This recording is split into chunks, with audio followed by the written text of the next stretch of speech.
It's Messi! It is the cleanest of clean finishes from the best on the planet. It's time for the biggest sports stories. Liverpool, the champions of Europe, are top of the world. The biggest interviews. That such a great spectacle is ruined by such thuggish behavior. And all the analysis right here. He's the one player that has the arrogance to think that he can play in any stadium in the world and any pitch in the world in front of any player in the world and take them on. Every weekday, it's my sport, it's your sport. It's ZiFM Sport.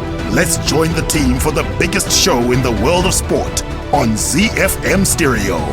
My station, your station.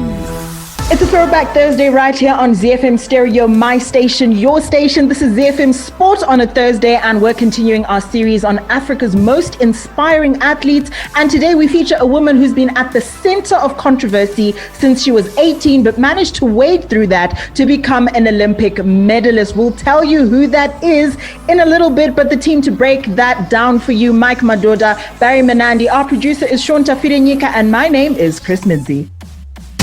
Hi, this is Alexandra Maseko, and I'm the national basketball team captain, and you're listening to ZiFM Sport. Z.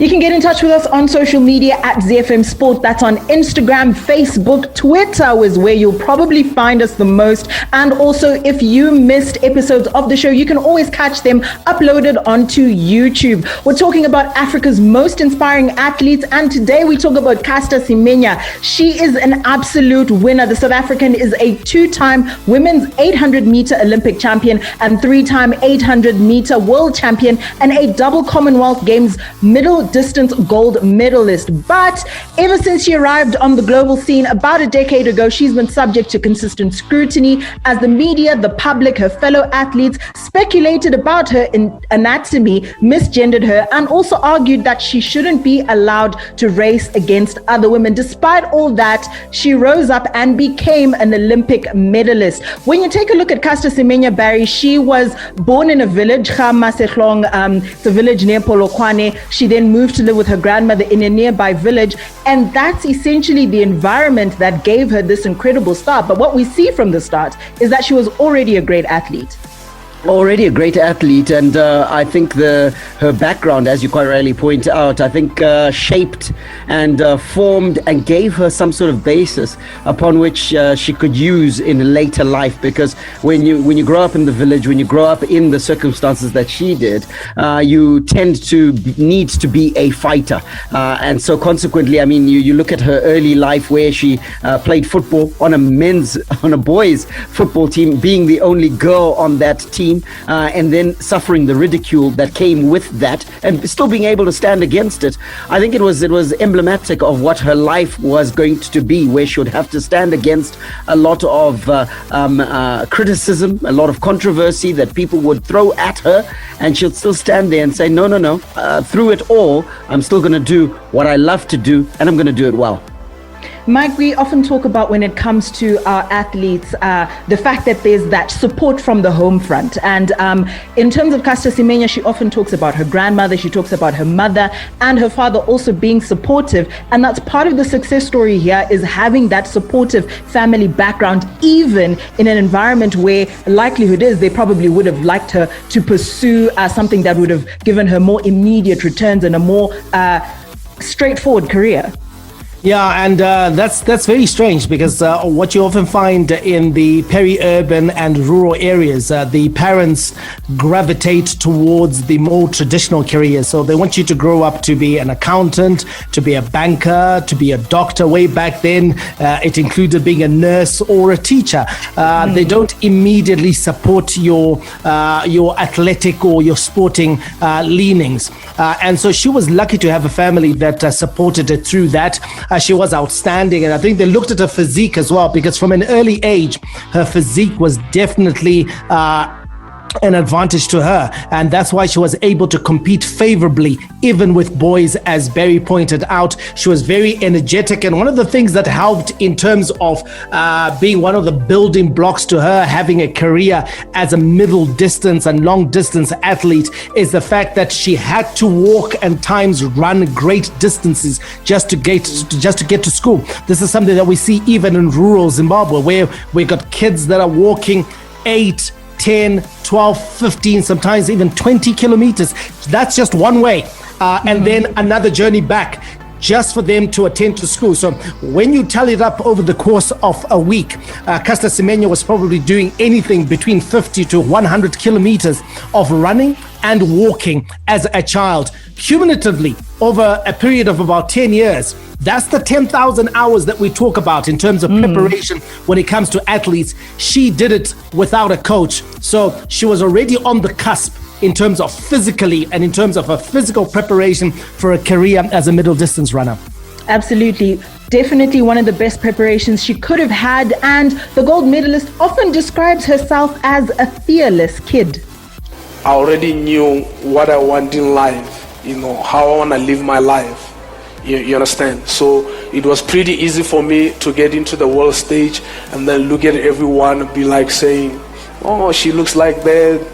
She's more like a man. Yeah, of course. What's the case? At the end of the day, I'm a woman. Yes. If you want to categorize, then categorize. Yeah. So it's not a big deal for me. Yeah. But at the end of the day is that I'm an athlete. I perform and I work hard every day. If I were to tell you how I train, and then it will be crazy. It will explain that how I got from the rurals and then get to the city. It's like 6 days a week, twice a day, and then you wake up 5 a.m. in the morning, you're running, and then you get to go to school, and then you still have to come back afternoon and then you train. And then there are particular days where you have to train thrice a day because you want to be the best. You understand? So my journey is like super crazy. Yeah.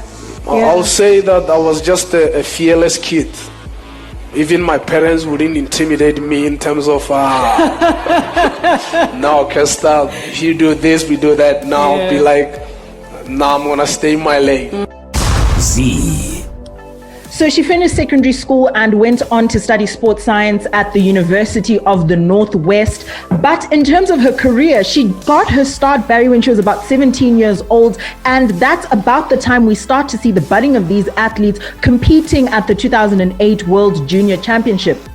You know what we found in profiling these athletes and others is that the fact that I think the ages of 16, 17, 18, those are critical ages. And that's most of the time we find that the great ones start to show a sign. I mean, you can even go to the likes of Lionel Messi and even more, where at the age of 16, 17, 18, that's where they start to bounce onto the global stage. And Caster Semenya was no different. I mean, look at it in 2008, at the age of 17, she competed in the World Junior Championships, won a gold medal. She failed to qualify for those Olympics, but that didn't sort of stifle her because she went on to win the gold medal at the 2008 Commonwealth Youth Games. So already at the global level, at a world stage, she was already showing that she had the ability to compete. And very often you move as a group. So those athletes she was competing with at the ages of 17 and all sorts are probably the ones she would meet in another 4 years, in another, and so on and so forth. So consequently, you get used to competing with those individuals. Caster Semenya was no different. At the age of 17, you could see the green shoot. Yeah, and also like Barry, coupled with that, the fact that she was showing so much promise is the fact that she had a particular attitude to failure. She may have failed to qualify for Beijing 2008, but that didn't stop her in her tracks. She continued doing what she needed to do to improve as a junior athlete and also to make sure that she progressed as a global athlete to a point where people began to rank her as the best 800-meter runner in the world. So that came as a result of hard work and as a result of her refusing to be bowed down by failure, because what you get with a lot of our youngsters, even here in Zimbabwe, a lot of them fail in the initial ambitions because they suddenly realize that, you know what, the world of elite sport, the world of professional sport is different from the world of school sport. So you were the big shark, you were the king when you're at school. You get into the elite stage, all of a sudden you're right at the bottom of the ocean and you have to work your way up, and there are those lucky few that will take maybe 1 or 2 years, but the many people, it'll take them 4, 5, 6, 7 years of training, of investment to eventually be able to compete favorably at the Olympics, for example. Caster didn't give up, and that is the story of her life. She doesn't give up even in the face of failure. Yeah, she doesn't give up even in the face of failure, Barry. And when you take a look at coming off of that, not being able to qualify, she goes on, improves her time. She's breaking records. She wins a gold medal at the World Championships. And that's when the controversy starts. She's required to do test after test. They run a 6 verification test. And that's where the controversy starts. But we don't see her stop there. She continues to do well. She continues to improve, even though there's a bit of that stop-start gap between 2010 and 2011 for her.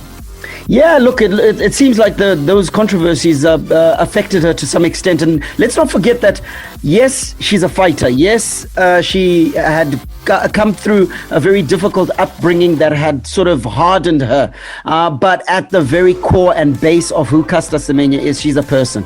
And at this stage, we're dealing with an 18-year-old person, an 18-year-old woman who's going through all of this scrutiny and questioning of things that she's grown up and never really considered as factors in her life. So no doubt it affected her. And then to add almost insult to injury, in quotation marks, she then misses out on the 2010 Commonwealth Games due to injury. So I think that may have been a little shaking in her career. But the great thing is that the great ones have bounce back ability, and Caster Semenya certainly has bounce back ability. You could see that in 2011 at the World Championships. She maintained a very low profile, but you could see that she was on her way up, and it was exemplified at the 2012 Summer Olympics. Yeah, at those 2012 Summer Olympics, Mike, we see her, she's a flag bearer, and initially she gets a silver medal, but after some drug testing, she's awarded the gold medal after Maria Savinova is stripped of her medal. And then she comes back again, now 2016 Olympics. She's the only person to win the 400, 800, 1,500 meter races at the South African National Championship. So we see this consistent progression, and the 2016 Rio Olympics as well, where she manages to continue to rack up the medals despite, and at this point it's already happening, all of the controversy. Yeah, absolutely. And I think the dominance that she showed in South Africa in that 2016 season really set her up for what would be a glorious Olympic Games in Rio, in Brazil in 2016. Because like you pointed out, she won the 400 meters, 800 meters, 1,500 meters at the South African National Championships. That's dominance right there. She goes to Rio and then she's able to win a gold medal for South Africa. And of course, there was a bit of controversy at the Rio Olympics in the 800 meters because there was a lot of criticism from her fellow athletes. You know, it's one thing to get criticism from the media, from pundits, from people who are sitting back home, but if it's coming from people you're competing with, it just sours everything, because you've got Lindsay Sharp, you know, who came out and spoke very strongly after she finished 6th in that race where Caster won gold. She says everyone can see it's 2 separate races, so there's nothing I can do. So, you know, that for me goes against the spirit of competition, because Caster Semenya had been cleared to participate at the Rio Olympics, had been cleared to participate in this particular race. She had passed all her drug tests, so there were no illegal substances in her body, and she won the race fair and square. And then for her fellow athletes to come out and almost just you know, dampen the whole occasion. You know, gold medal is a glorious occasion for any athlete, never mind an African athlete coming out as a gold medal winner for your country. And so that just soured the occasion. And when you take a look back at what happened there and the way that the media almost seemed to amplify the criticism that was coming from the likes of Lindsay Sharp. You could tell that there was a definite agenda against Caster Semenya. So Barry, 2016, like Mike said, Lindsay Sharp's comments is where we start to see this agenda building almost against Caster Semenya. The 2017 World Championships, there's now discussions about her high testosterone levels and the fact that this may have played a part in her victories. But we see the governing body of track actually go to court to argue that Caster Semenya is biologically male. And this was incredibly embarrassing for her because previously when the governing body had issues with this, first of all, the athletes are simply asked to quietly retire from sport and they are not named. But in this scenario, we see Caster Semenya being named, we see her medical records being brought up, and this was utterly embarrassing for her as an athlete. Yeah, they went to the nth degree to try and see their agenda through, and the agenda was whether driven by race, whether driven by the fact that she's African, however, whatever was driving it, I think this was made very public. And in truth, to talk about Caster Semenya being biologically male is a little bit unfair on the basis that the testosterone levels, while high, were naturally occurring, because the same report confirms that those testosterone levels were naturally occurring. So it wasn't like she was jabbing herself full of testosterone to get get an advantage. This is just the way she was born. So for me, I think that should have settled it immediately. That number one, if we check the undercarriage and she's a woman, 100%. If we check her testosterone levels and they're naturally occurring, good to go. I think they went to a little bit overboard in trying to they say, level the playing field. But for me, it was to the disadvantage of Caster Semenya. And where do you draw the line, guys? Because what do you do now? Do we go to basketball and start saying that taller athletes are not allowed to compete because they've got a physical advantage? That your black American athletes, for example, are at least 2 feet taller on average than Zimbabweans, than Southern Africans. What do we do? Where do we draw the line? I'm totally with Barry. This was a naturally occurring substance. If it's in your body naturally and you didn't have to pump it in, then it's God's gift to you. You should be allowed to compete. Absolutely. You should be allowed to compete. And I'm glad that Caster Semenya remained undaunted through it all. She remained with the belief and the defiance that she was someone who was getting the short end of the stick and that she deserved to be treated better. She definitely deserved to be treated better, and she's appealed the verdict of Switzerland Supreme Court on human rights ground, and she's won an interim ruling to temporarily suspend the hormone regulations that say she should take a substance to actually reduce her testosterone levels, and the Swiss Supreme Court will hear her full appeal. She says she's grateful for the support she receives and continues to fight for her right to compete. Yeah, I think they understand me as I am. I'm not a fake. I'm being natural, I'm just being Caster, I don't want to be someone who I don't want to be. I don't want to be someone who people wants to be, So I just want to be me, enjoy life, go with the flow. I'd rather just be natural, be who I am. I was born like this, so I don't want any changes. So yeah, unfortunately, we had to go, the controversial story, which it wasn't really, good for me, for publicity. You become a world champion, then you never celebrate it. So then, huge in media, the saga thing. Probably, if it wasn't for my family, I don't think I could have survived it. Away from the track, though, Caster continues to impact her community, and I think that's one of the most endearing qualities of Caster, is that she's giving back to the environment that actually raised her and doing something for the sport in the areas in which she grew up, Barry. Yeah, absolutely. We see her getting involved in the community, and I think it's a sign of someone who has established themselves and is quite comfortable in their own skin, happy with what they're doing, because she founded a local organization, in partnership with a local organization. She's a big advocate for girls' menstrual health, which we all know is a cause that requires a lot of assistance and support all over Africa, inclusive of South Africa. And then it also influenced her upbringing, that is, to found the Maasai Athletics Club, which is she did with her spouse, and that coaches aspiring young runners from the region to pursue their passion for athletics. And in 2014, as a result of all that work, she was awarded the Order of Ikamanga, given to South African citizens who have excelled in the fields of arts, culture, literature, music, journalism, or sport. Do we have an award like that in Zimbabwe? Well, perhaps we should.